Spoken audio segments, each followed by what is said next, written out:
colleges, parents, and the world have been trying to figure out NIL. We now have the show that will educate you in a simple way. This is the NIL Playbook with the coach, LaVar Arrington, and the professor, Bill Carter. We're going to educate the world on NIL, and it all starts now. What's up, everybody? It's LaVar Arrington here, and that, my friends, is your new friend, Bill Carter. That's right. He's the professor. I'm the coach. We're bringing you a new NIL educational podcast show. It's called NIL Playbook with the professor and the coach. As you can tell, I'm probably the coach and Bill is probably the professor, but maybe our roles could interchange, Bill, and it could be I'm the professor and you're the coach. This is the type of show that this is going to be. It's much needed. You want to check us out?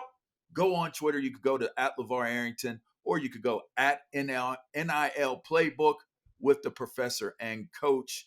All right. You can hit Fox Sports Radio, and you can listen in by searching Up On Game, wherever it is you get your podcast from. So without further ado, this is the new show. It has been long overdue. It has been much needed. NIL is a space that has a lot more gray area than it does defined area.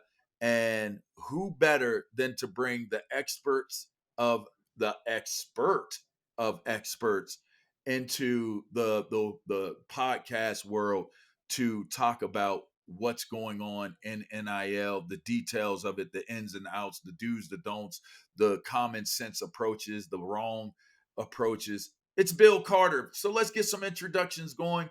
Bill, tell the people who you are, my guy. LaVar, thanks so much for the great introduction of your great idea. And I want to say that first and foremost. You came up with this idea, and I totally agree. It's long overdue. And I'll only praise you like this maybe this one time. But there's nobody better to have developed this idea than you. And I'm so thankful that you believe in NIL the way you do. And I love even more the way you think about NIL, that you can be an advocate for it, but you can still pick it apart a little bit where it's needed and talk about what could be better, what could be improved, where we might be 3-5 years from now. And so I'm really excited to be doing this with you. I really appreciate it. My name is Bill Carter. I am a part-time professor at the University of Vermont. I live in Burlington, Vermont. I can basically see the campus from where I am today. And my full-time gig is NIL. I do a lot of education for universities, brands, professional service providers like agents and advisors, attorneys, financial advisors, tax attorneys, all of whom want to participate in a new and exciting and important industry and landscape. And I think for the most part, people want to do it in a way that's really supportive of student athletes. And so I'm excited to be doing that. And I'm excited to be teaching an NIL class at the University of Vermont. I also write a monthly column on NIL for Sports Business Journal. It usually comes out the last Tuesday of every month. And now I get to do this podcast with you. So this is awesome. I love it. I did a lot of research. I sought you out. I sought the master of masters. I didn't know if it would be doable to get a hold of you and us to make this a reality. But as fate would have it, we were able to connect. And after many, many, many amazing conversations, we came to the conclusion that there are synergies here, and that what I come to the table with as someone who has exercised and learned NIL from not only the athlete's perspective, but I have also learned it as a parent and also someone who has wanted to support mentorship and as it applies to families and people that are involved, as well as to the benefit of the schools and the institutions that matter so much to me. So people, you know who I am. I would hope so, and I would assume at this point, if you're seeing this, I am LaVar Arrington. I did play at Penn State. I was a number 2 overall pick for the Washington, now known as Commanders. I've done plenty of things where I would say I'm proud of the fact that I understood NIL, name, image, likeness, before it became a thing where it is now monetizable at the college level. So let's jump into this. All right, we are in the show. This is NIL Playbook with the professor and the coach. That's Bill Carter. I am LaVar Arrington, and the topic that we want to jump right into out of the gate, and you'll be able to see this and be able to read along with us, is what's an NIL deal. We're going to start with what's an NIL deal. You're looking at it right now as we speak. Bill, talk to me, man. Let's get this thing going. What is an NIL deal? Well, so LaVar, because we're committed to making this partly education, a lot of education, and we hope that people are entertained as well. But we want to be the ones that are pointing out the data and the facts and some of the stuff that is false out there.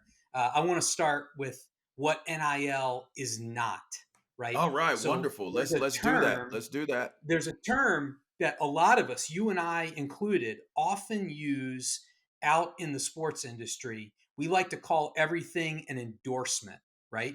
And that was a term that you heard almost exclusively as a pro athlete. That's when people talked about your and your work colleagues off field endeavors, they were talking about endorsements. I don't like that word in NIL, and I'll tell you why.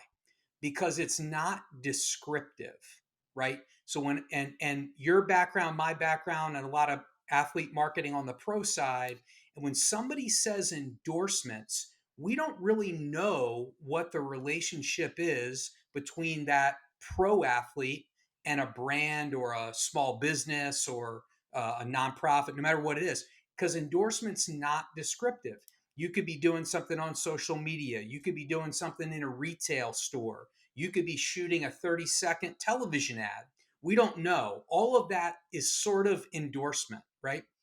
I don't like to apply that term to NIL because it doesn't really give the full picture. And by the way, 99% of the time, the relationship between, say, a brand and a college athlete is not that vast, right? Like, so if a brand came to you when you were a pro, they might use you in a retail store, do a 30-second television ad with you, bring you to a live event.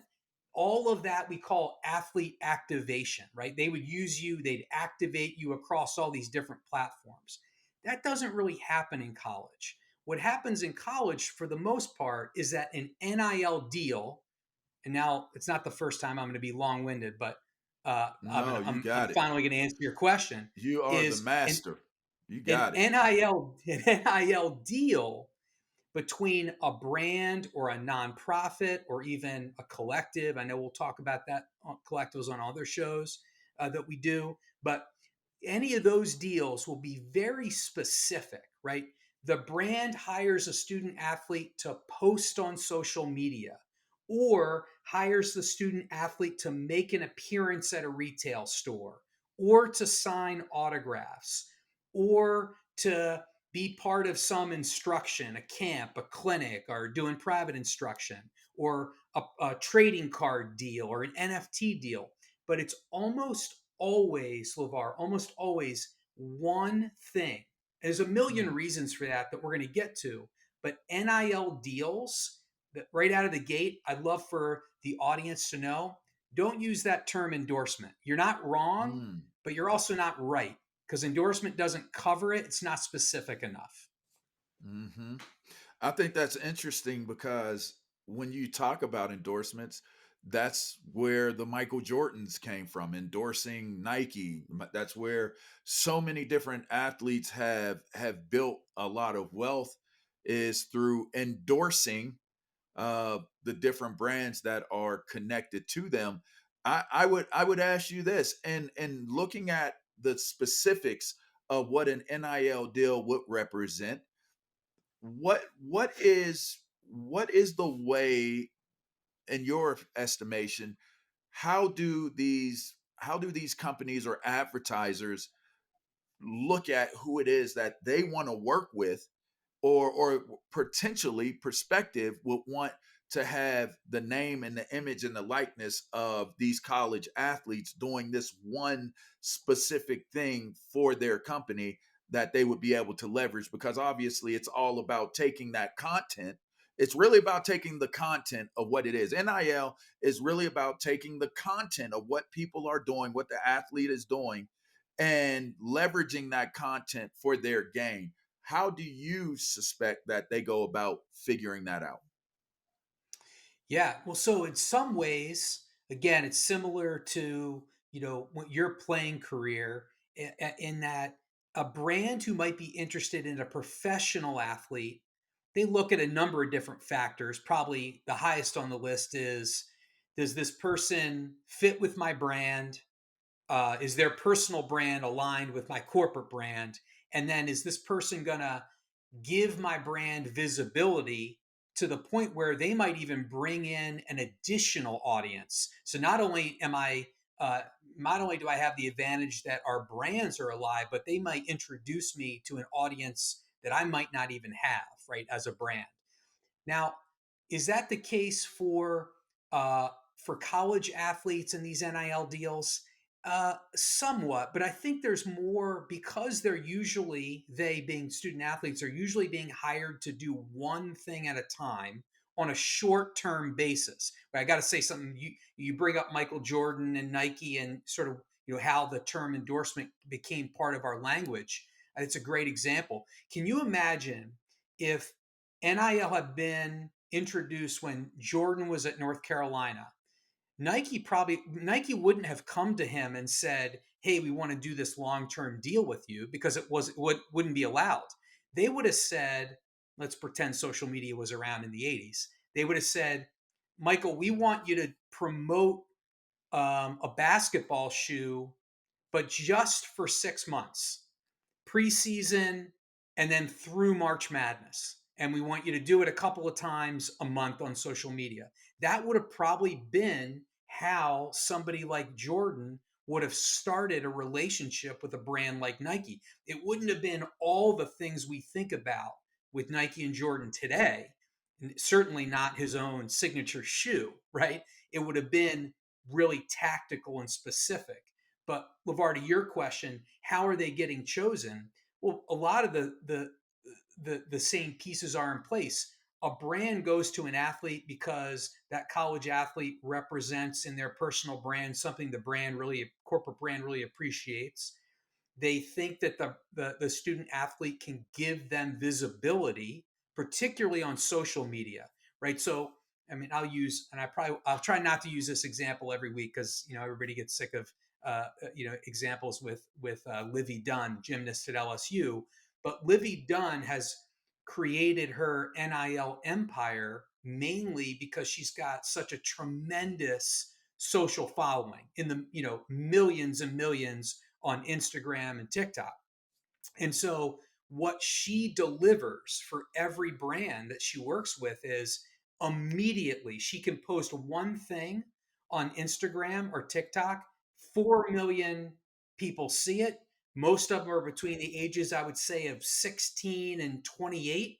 And if you're a brand and that's your target, she is a vehicle, an unbelievable vehicle to deliver that audience. And that becomes monetizable. Those clicks, those impressions, that becomes monetizable for these agencies to say, look, we hit our mark. We put our money into this athlete. This athlete got so many impressions, got so many clicks. So you got the value of introducing your product that was connected to this athlete successfully to a certain demographic. You have to assume a certain demographic that is connected to that athlete in particular. That's a beautiful thing, man. 100%. And Yeah. there's so many things about I mean, and again, you know, from your experience, your special, unique experience at Penn State, you know, there are college athletes that have a national following, right? They're the, you know, one of the 10 best maybe in their sport. And there's a national audience that pays attention to them. But Mhm. there's also this hyper local, unbelievable like energy associated with the college town and their following of that athlete. And so Mhm. when a brand taps in and utilizes an athlete, say again for social media, they're getting a big national audience in a lot of cases, but they're also getting a really energized fan base that's in that college town. And again, I promise I won't use that every week as an example, but Penn State is a perfect example of this. Penn State's got alumni all over the country, all over the Mhm. world, really. Mhm. But Mhm. all over the country, there are Penn State fans. It's a national university. So when a brand um, creates a partnership with a Penn State athlete, and that person is recognizable not just in State College, but all over the country, they're reaching, you know, Penn State and other fans of that sport. And it's really a great investment. Indeed. That's Bill Carter right there. I'm LaVar Arrington. This is the NIL Playbook with the professor and the coach. You can make sure that you go on to Up On Game and search out this very show to be able to hear and listen. There also will be programming opportunities based off of the things that we're talking about so you can continue to educate yourself on an even deeper level of the things that you hear us discuss on this show. Uh, let's keep it moving. Determining your NIL goals. This is a big one. I love this topic because goals are important. I'm all about purpose and purpose driven uh, backing. I'm all about purpose driven marketing and branding. I think when you build, and we'll get to uh your personal brand. My personal brand, as you can see on my hat, I love the military. I'm a military kid. I come from 3 generations of military men that have served our country.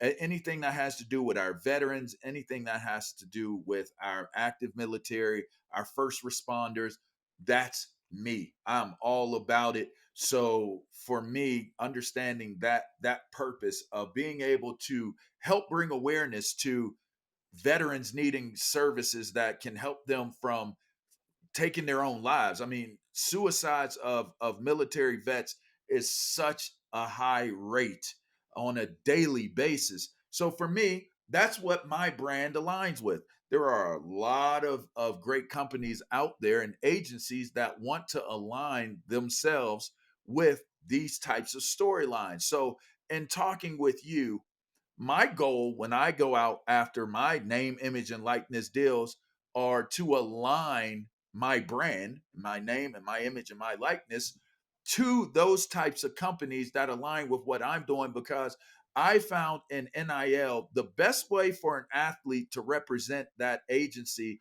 or that company that's advertising with you is to have the passion behind what it is that you're talking about. So while I might not be the most passionate about that product in particular, my passion will still come through and it will shine through because we align on what our purposes are and what really matters most in the scenario of what that deal would look like. Yeah, I know we're going to talk a lot about the importance of personal branding when it comes to NIL. And I say to student athletes all the time that it's going to be almost impossible to have NIL success without first taking a step back and determining a couple of things about your personal brand. The first being to accept the fact that you already have a personal brand. You know, whether Mm, you dedicated any time to it or not,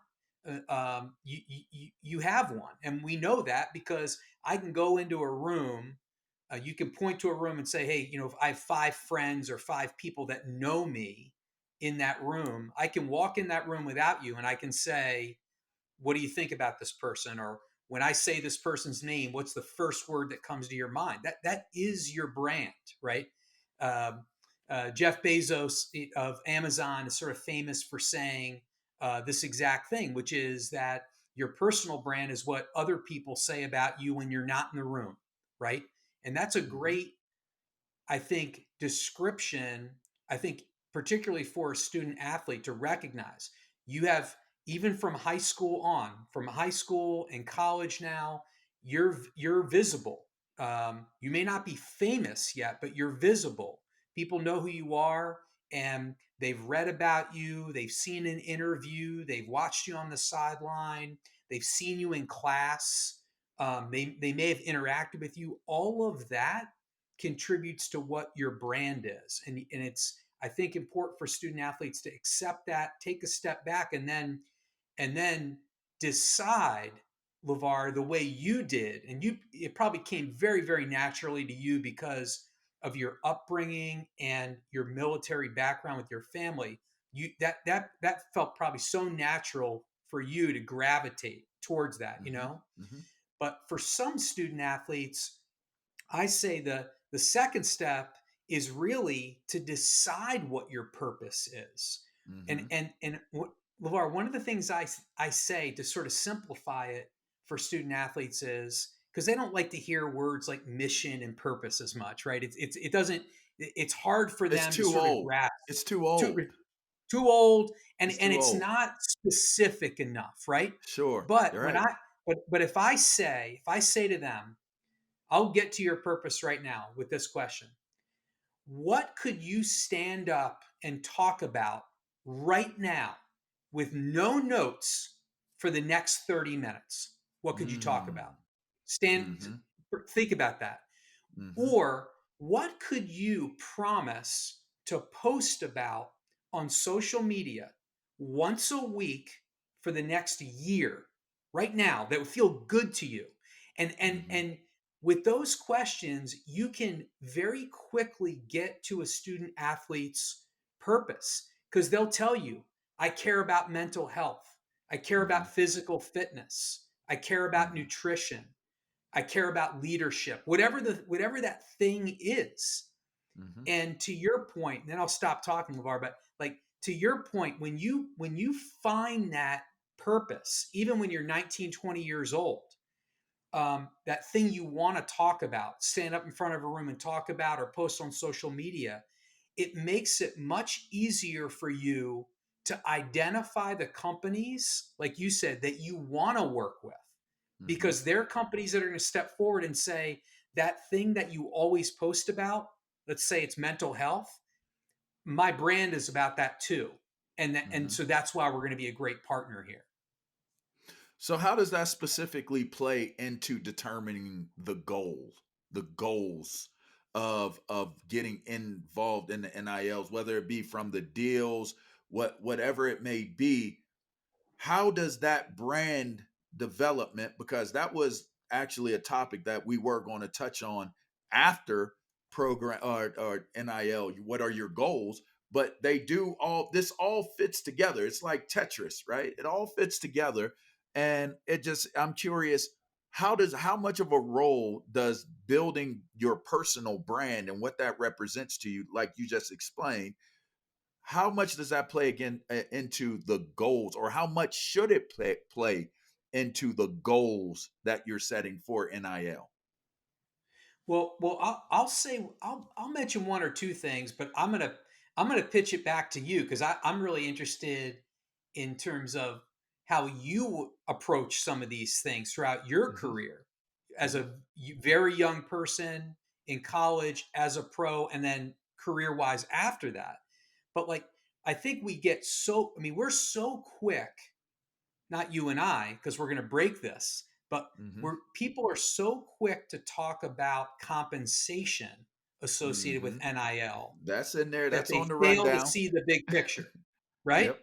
And Yeah. and so, like, if all you talk about is money in terms of NIL, then you're going to miss out on career development or opportunity to align with a nonprofit Mm-hmm. social mission that you want to get behind, Mm-hmm. um, or maybe you look at it as a professional development opportunity where there's an NIL opportunity. Maybe it's going to pay you a little bit of money. Maybe, maybe it's not as much as you would want, but maybe it's in a career, in an industry that you're trying to learn about because you could see yourself in that career later in your life, right? Mm-hmm. So there's the goals are so important. Um, and and and I and here's where I'm going to stop talking because I want to hear your view on this. But I mean, as we get older, LaVar, how many times do you ever make a decision that's completely about money? Never. Never. Never. Because here's the thing, right? I am a goal chaser.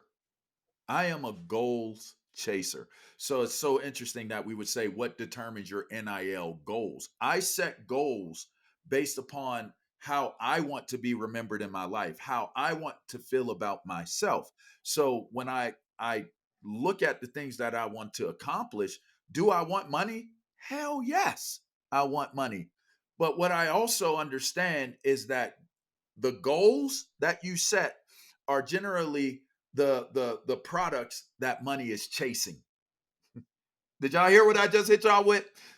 Generally speaking, when you're a goals oriented person, the money is chasing the outcomes of what your goals are. That product that I work to be great. And when I work to be great, I set my sights. You want to know how did I approach my goals when I was younger in terms of how that was represented? Because there was no money really represented in my time, my goals were still to build a strong bond with my community.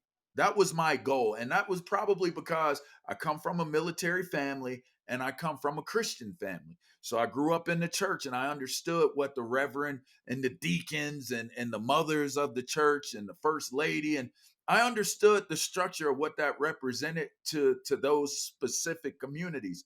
What I will say is that I think is super important and vital and interesting now that we're in the NIL era is I was open to a lot of different things, Bill, right? So I was okay with going to, and I still am okay with supporting other things that I'm passionate about, but it's just not, that's not my main driving home passion. I was always in Children's Hospital. I was always a part of Make-A-Wish and granting final wishes of kids. I've lost kids that I've been with through Make-A-Wish and Ronald McDonald House and all those different organizations and entities that took care of children. Pediatric cancer, Thon at Penn State, always been a major part and contributor of it because it was something that was near and dear to me. But what I've learned in the NIL space and in this era and time and thinking about my goals is that you need to be specific to what you're connected to so that you can narrow the scope of what it is that you're sending out there and capture that community and let that community know that I'm your beacon. Like some people can pull it off where they do it across different categories, but I found in looking at it, I think that to be specific and to be laser sharp focused, what they say the business term is you want wide, you don't want wide and shallow, you want narrow and deep, and so that the opportunities are plentiful in what it is that your narrow scope of focus is. So for me, when I was growing up, before I realized that I needed to dial in what my focus was in terms of purpose, I still realized that my purpose was to leave my fans, my community with an experience. And so that ultimately connected me to these different categories. This person over here is into the other things, we talked about the different topics of conversation, right? That you have purposes for. This is a cancer over here. They're probably a passionate person about that. This person is passionate about battered women. This person is passionate about homeless people. No matter what their passion was, Bill, they were a Penn State fan and that connected us. And so for me, I never wanted to leave a Penn State fan and someone who believed and bought into me. Their passion was me. I always wanted them to leave with the most amazing experience in that moment of time. A moment of time that maybe they don't remember every single detail, but the detail that they did remember is that LaVar Arrington is a good dude. He's a solid dude. Like, he's a genuine dude. Like, I love my time with him. That was my goal. That was my goal. And the interesting thing about that is there was no money connected to that goal, Bill. There's no money connected to that, right? That is purely an investment of people equity, time equity, right? And so for me, I ultimately feel like when building your goals in this NIL space, if you can understand that even if you're a natural introvert and you don't want to be around and you don't want to open your mouth and you don't want to deal with people, ultimately your brand is going to be contingent upon how your community believes, subscribes, loves, supports who you are.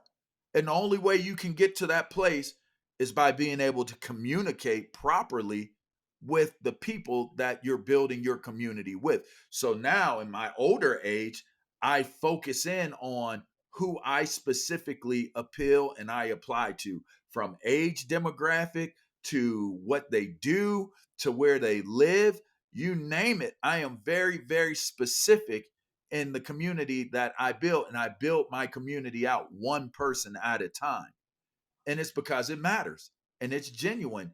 And so that's how I align my goals with how I connect with brands that I am going to represent and connect my name and my image and my likeness to. Yeah.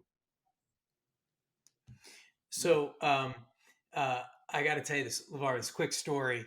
Um, do you know, you don't even know how effective you've probably been with that goal. I mean, hopefully we all are in somewhat, we're all a little bit in the dark. In other words, it mattered. You had a goal in the way you were treating people, interactions, the way, Mm-hmm. you left those situations. You wanted them to, remember the positive nature of that interaction. And it's so funny. I got to tell you this quick story.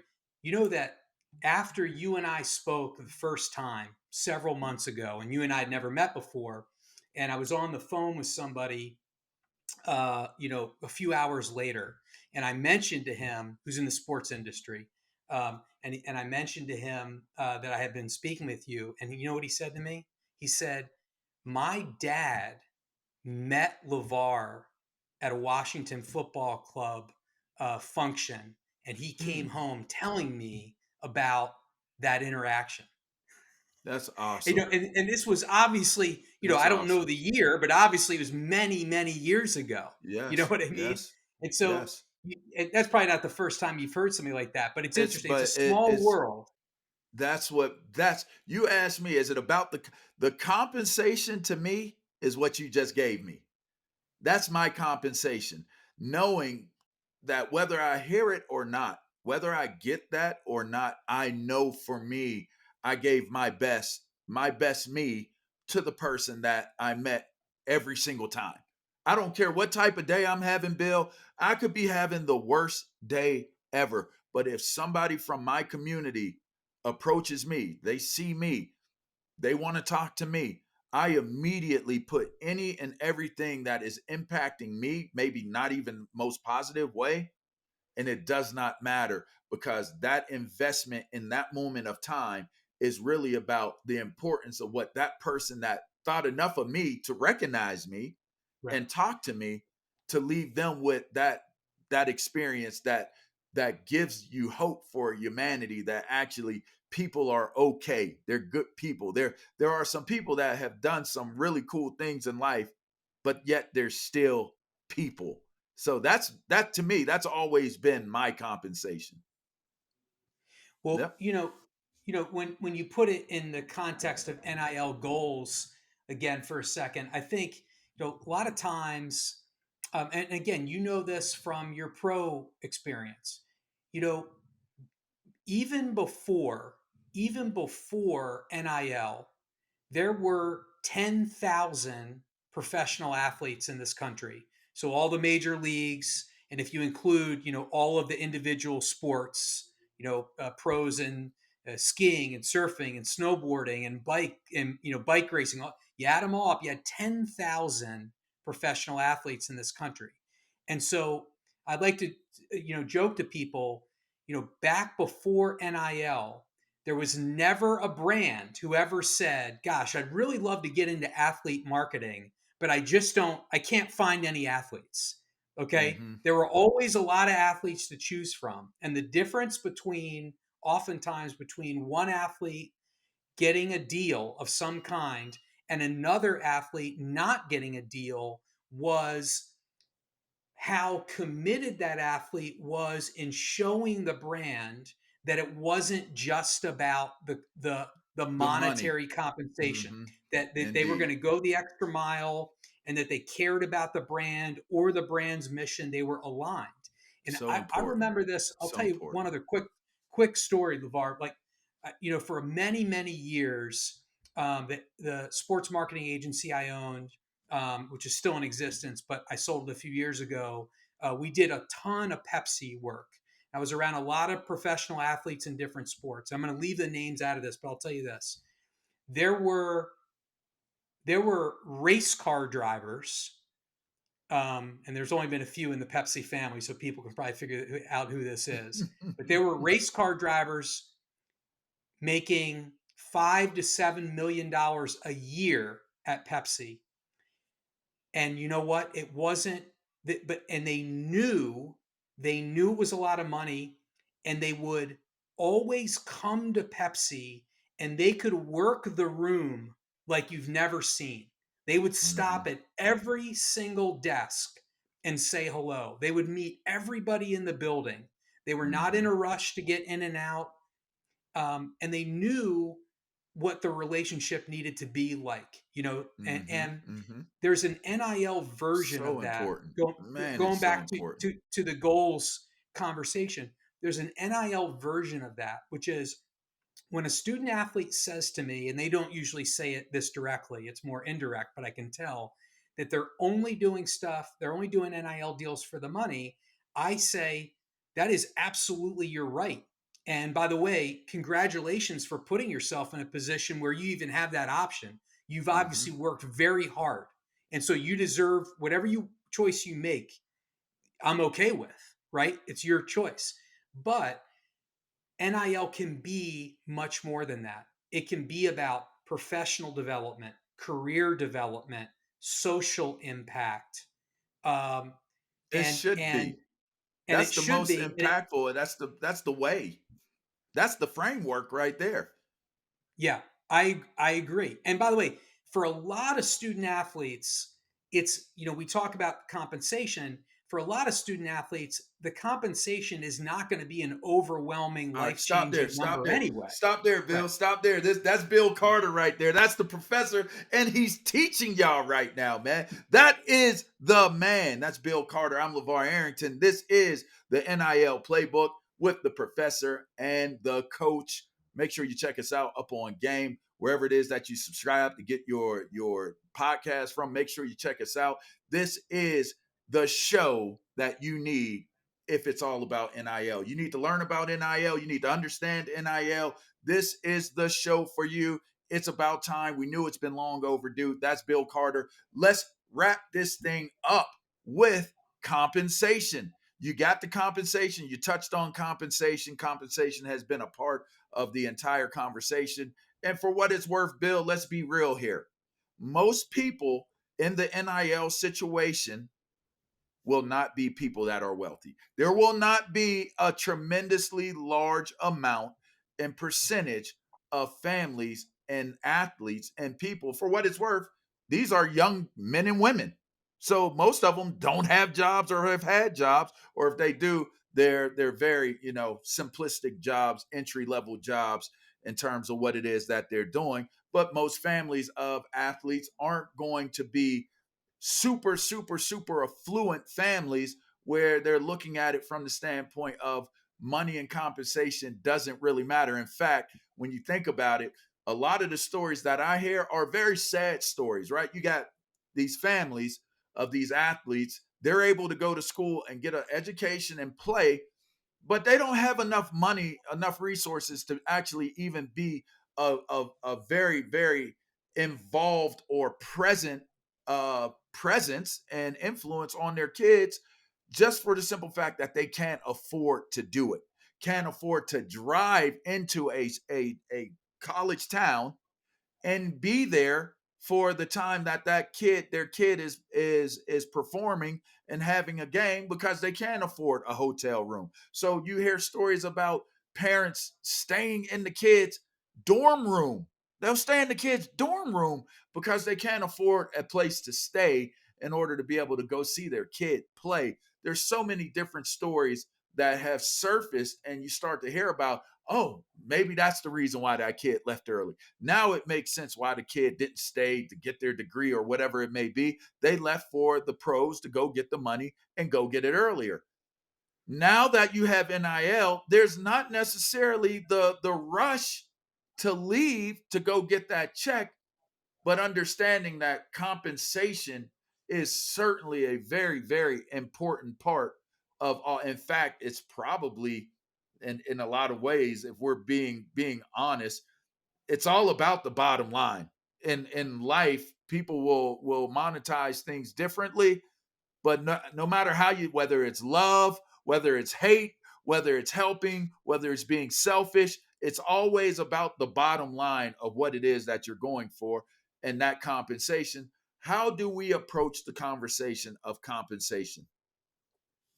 Well, there's a lot here, LaVar. I'll tell you, I'll start it this way. And this is a great kickoff show, because we're going to talk about all these things over the next many weeks, like individually get into the detail on a lot of these things. But I'll start this part of the conversation about compensation this way.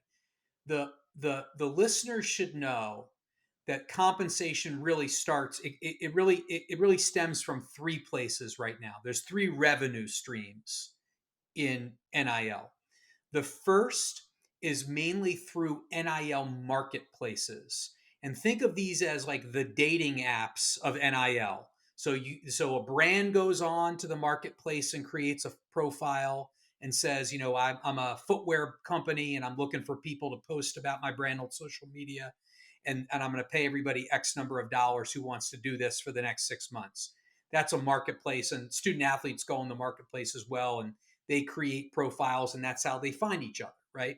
The second place of revenue are collectives. And again, we're going to probably spend a lot of time on another podcast talking about collectives, but collectives, for those who may not be totally aware, who may be listening for the first time, collectives are mainly alumni donor-led organizations. They're independent of the athletic department, but a group of donors has come together Independent of the in school, order even to, independent right, of to the school. support that Yeah. specific school. Mm-hmm. And then the third revenue source is just pure entrepreneurship. It's a student athlete who says, I'm going to create my own merchandise, whether it's apparel or something else. I'm going to create my own camp, a clinic, or start a private instruction business of some kind, something to that effect, right? There's a swimmer, just a quick example, and I wasn't planning on talking about this, so I'm blanking on her name right now, but there's a swimmer at the University of Illinois she sees NIL as an entrepreneurial endeavor. She just built her own marketplace to match up people that can teach swimming, probably other student athletes at Illinois, with Mm-hmm. kids in the market who want to learn to swim. Awesome. Like, that's a Super great smart. example Super of smart. NIL entrepreneurism, and there's a lot And of it going out the there, extra right? mile, right? That's going the extra mile right there, Bill. Not only are you building a marketplace for yourself and for others to benefit from, but now you're showing those brands out there that will directly connect to your community, that you're investable because you're building something that is sustainable. To build that type of a platform to be able to create those opportunities says to those advertisers, this represents the American dream. You took something from nothing, you took something that you do, and you created it and you turned it into a revenue generating space, which is awesome. Yeah, and you know what I think about when I see these stories about businesses that student athletes are developing, I always, like look at it through the lens of an entrepreneur and think to myself, you know what? It doesn't matter if this thing makes a dime. It really doesn't matter. I mean, I hope it does. I hope Mm-hmm. that the student athlete has that success, but what it's really showing that student athlete is how to build a business, how to put things together, how to fundraise, how to scale. And if the thing blows up and becomes an enormous success, that's awesome. And if it doesn't, that kid probably gets the next interview at Google because she built this thing, right? Mm-hmm. And so it's an unbelievable opportunity any way you look at it. Mm-hmm. But so back to compensation for a second. Yep. So those are the main sources of compensation. The compensation itself is not just cash. It can be free product, discount, uh, entertainment, tickets to things. There's all sorts of Loaners. compensation, beyond Loaner just the cars. pure payment. Right. Loaner TVs, Exactly. loaner furniture. Hell, if you get good enough at it, get a loaner home. You know what I mean? Like, hey, there's a lot of compensation out there that doesn't have to be necessarily cash driven. So you're correct there. Well, and so my final two things, LaVar, again, I know we're going to talk about this stuff a lot in the future is, but I'll start with this. There's always a lot of discussion about specific numbers. How much is a Power Five quarterback making? How Mm-hmm. much is, another student athlete maybe on an Olympic team sport making, if anything? And one of the problems we have in NIL right now is that there's no central database of shared compensation information, right? And Mm-hmm. so you and I can make educated guesses of what, say, a Bryce Young might have made as a senior at Alabama, but we don't Mm-hmm. really know. And there's a lot Mm-hmm. of, I think, speculation, and there's a lot of modeling out there and that makes very interesting reading, and I really support it. I want to make that clear. For instance, the valuations that are done by on3.com, I really appreciate what they're trying to do, but that's not an indication of what those athletes are actually making. It's a Mm-hmm. it's a valuation. It's speculation as to what their value might be in the open Mm-hmm. marketplace. So that's one of the things we're probably going to talk about a lot is Let me we add. don't have a Well, lot of good data. Let me add a little bit of insight to that as well, because the interesting thing is that it's such a turbulent space right now, and it's not defined. So you don't have unions. You don't have players associations. You're basically introducing a professional model into college and what has been relatively known as amateur athletics. And so now, when you talk about what you just spoke on, the market is being really defined by the agencies. The agencies being the agencies of like agents, or the agencies collectives. And those are contracts that are being done that say you will make X amount of dollars for these months over the course of a year or whatever it may be, and here are your commitments. So you're not even necessarily representing a brand and a specific brand deal. You're supporting the wishes of what you're being paid for by that agency. So if the agent can bring back a deal that's it. Oh yeah, I get my client this deal, this, that, and the other. Okay, but I'm paying you to have your services. So I'm going to pay you up front, and this is what I'm going to pay you monthly, so that I can have you do X amount of social media posts. I can have you do X amount of appearances. I can have you do X amount of signings. And that's a lot of the way of how these values are beginning to be kind of defined, if that information is even able to be accurately captured by what's going on through certain agencies or agency collectives. And you know what, LaVar, one of the things is, as much as I guess as a human being, I would always err on the side of privacy, right? I mean, Mm-hmm. everybody deserves absolute privacy Which pro on athletes anything. do not, pro coaches do not get that Right. type of benefit. Everybody wants to know and everybody gets to know what it is that pros are making, which is, I've And- always felt was like the most ass backwards way of doing something. But right. I It, find it to be interesting. right. And unfair in a lot of ways that people get to know a professional athlete's playing contract. Like, Mm-hmm. no, it's really one of the only industries in the world in which you can do that, right? Where that information Mm-hmm. is public. And there's a Mm-hmm. and so you and I could probably, argue there's a lack of fairness to that. And but I'll say this about NIL. If we were able to find a way to share anonymous data. In other words, if I'm a quarterback at Tennessee and you're a linebacker, and I've just got to say Penn State because if I said another school, you get mad at me, and you're a linebacker at Penn State, it would be good to know, but neither one of us was named by name. It might Mm-hmm. be good to be able to share that information for one reason and one reason only, I think, which is to establish A fair market marketplace. value, Yeah. right? Mm-hmm. Because Mm-hmm. because if my buddy who's a linebacker at Tennessee is making 1/10 what you're making, earning, I shouldn't say making, what you're earning at Mm-hmm. Penn State through a collective or through deals that you're finding in State College, I think my guy ought to know that so that Mm-hmm. he can try to right the ship, his own ship, Mm-hmm. and figure out if he's being underpaid, right? And to establish fair And market then that value. works transversely as well, right? The That's transverse right. side of it is you get there, they might go ahead of you. So now you know what they're getting and they went ahead of you. So now you're able to perpetuate or propel yourself to a different space as well.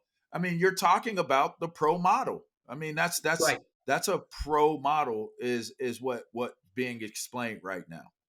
Salary But I caps, but I'd different. say the difference is, if possible, and I don't know if it's possible. I mean, I think we're going to talk a lot about it, and maybe we'll come up with some solutions. I do think there's a way though to do it where you can do it anonymously. In other words, Mhm. we can see data for It ain't gonna all stay Power anonymous Five though. athletes, right? Yeah, because you'll be able to say, all right, any linebacker that I look at that's starting at a power five, I know I could look at Bill. This is what you're making, Bill, and it's anonymous, right?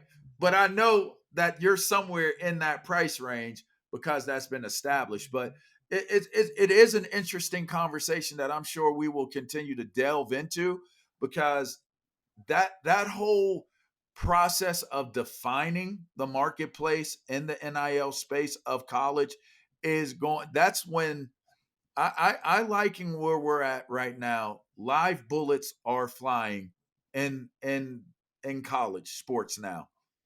When we start to get to the place of what we're talking about right now, where you're starting to establish marketplaces for or excuse me, market value for the different positions of these different athletes that are going into school, that is going that's not just live bullets. That's like that those are bombs.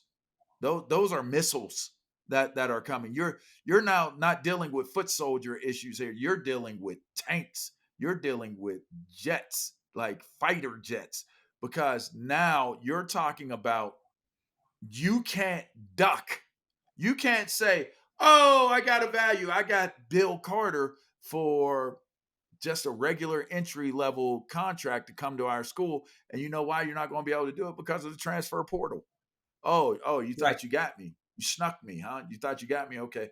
Well, I'm going over here and or you're either going to pay me my value, my market value, or I'm going over here and I'm going to leave here through the transfer portal. So it's not any real way that you're able to kind of prevent yourself from not having to be a part of being competitive, which it's already competitive now to be able to get the top guys. But imagine that's going to turn into any guy that comes to your school by position. You're going to have to know what it costs to get a player by position as this thing continues to unfold and develop.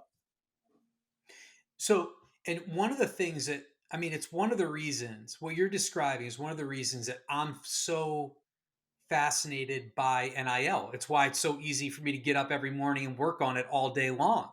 Is, what you just described is I 100% agree with that is what the future could look like. But what you just described is, and you even use the word a top player. You're describing that one set of things that will occur at the top of the market, Power 5 football and high level athletes. By the way, maybe not even high level athletes, right? Maybe the backup kicker, because somebody needs that guy. He may be a backup with you, but he could be a starter somewhere else. So everybody's going to be really critical. But one thing, LaVar, it's a reason that I actually, even though I'm not in favor necessarily of federal legislation, one of the things I do advocate for is some sort of shared system around compensation that we can understand it better. Because actually, a lot of times I'm not thinking about the top of the marketplace, but think about what could be going on and what I think is going on at I'll call it the bottom of the marketplace. There's a field hockey player at the University of Vermont. She gets contacted by a local business, and that local business wants to pay her $100 for every social media post. And she's sort of thinking, well, is that right? I mean, it seems low, but I don't have any information, so I guess I'll just do it.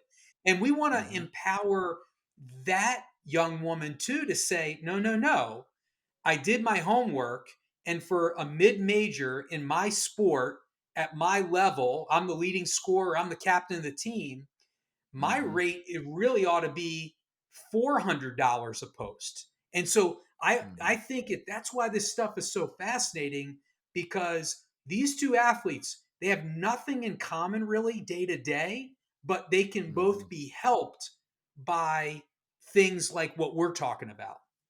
Yeah.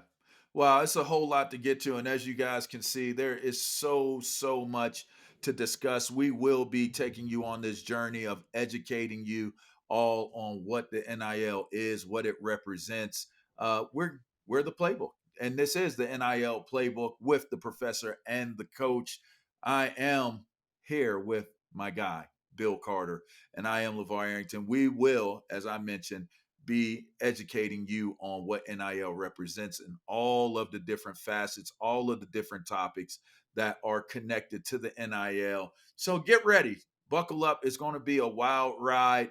There will be programs. There's this show. There's going to be in-person events. There are going to be so many things connected to this much needed resource and guide for all of you people who are getting involved or are already involved with the NIL. So until next time, we hope you enjoyed this first inaugural initial show that we're doing, the kickoff. Bill, I got to say, you are money like I thought you were. And even better than what I would have even imagined in terms of what the show would come across as, because you just come across as who you are, as you were in the conversations that we've had leading up to this. So shouts out to you. Great first show. It seems like you've done shows before, so maybe I'll let you run the show from here on out, man, and I'll just, it's easy to do. It's easy to do with a pro. Let me tell you that. It's easy to do with LaVar Arrington. I'll tell you that much. Well, I appreciate that. Everybody, make sure you go subscribe, check out the podcast. You can find it by searching wherever it is you get your podcast, Up on Game. That's Up on Game, and you'll be able to see the show, the NIL Playbook with the professor and the coach. Until next time, guys, we'll check you out. All right. Talk to you soon. NIL, name, image, and likeness. All right. Till next time, y'all.